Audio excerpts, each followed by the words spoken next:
ห่วงว่าห่วงว่าหึงคำว่าคิดถึงนั้นคือจังสีทำมันลำบากมันยากสิฟังบ่อยากฟื้นอย่าตอแหลให้ไอ้มึน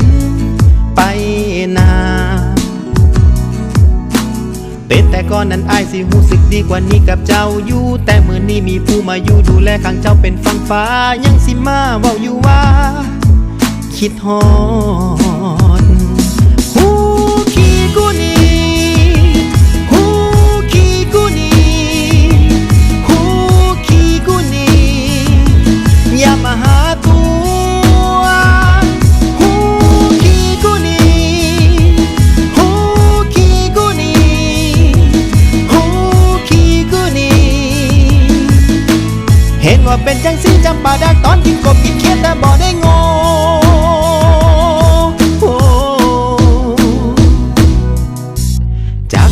บ่โดนบ่นานดอกเด้อสิเลิกกันกับเขาถึงมือนั้นและเฮาทั้งอายและน้องสิได้มาครองฮักบ่มีไผสิมาพาใจเฮาฮู้บ่ว่ามือนั้นได้กันกับเขาก็ย้อนว่าเมาเด้อบ่ได้ฮักแค่เพ้อตอนอายไปเจอก็ยังบ่สร้างเมากลับมาฮักกันคือเก่าได้บ่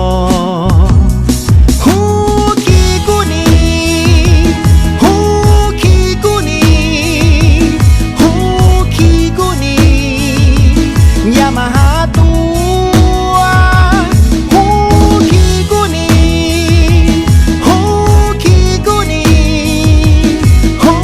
ขี้กูนี่เห็นว่าเป็นจังสีสแต็กเหล้าขาวใส่เกือบดาวเทียมแต่กะบ่งอคันบุพเพ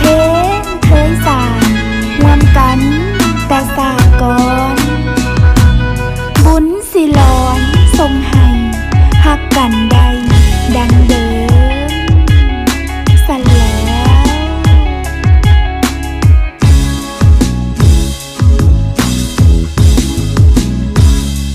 ฮู้ขี้กูนี่ฮู้ขี้กูนี่ฮู้ขี้กูนี่อย่ามาหาตัวฮู้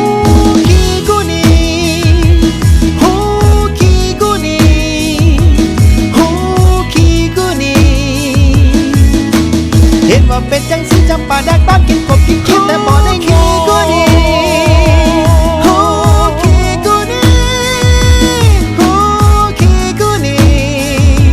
อย่ามาหาตัวฮู้ขี้กูนี่ฮู้ขี้กูนี่ฮู้ขี้กูนี่เห็นว่าเป็นจังสีสแต็กเหล้าขาวใส่เกือบดาวเทียมแต่กะบ่งอคันบุพเพเคยสร้างร่วมกันแต่สาก่อนบุญสิหลอนทรง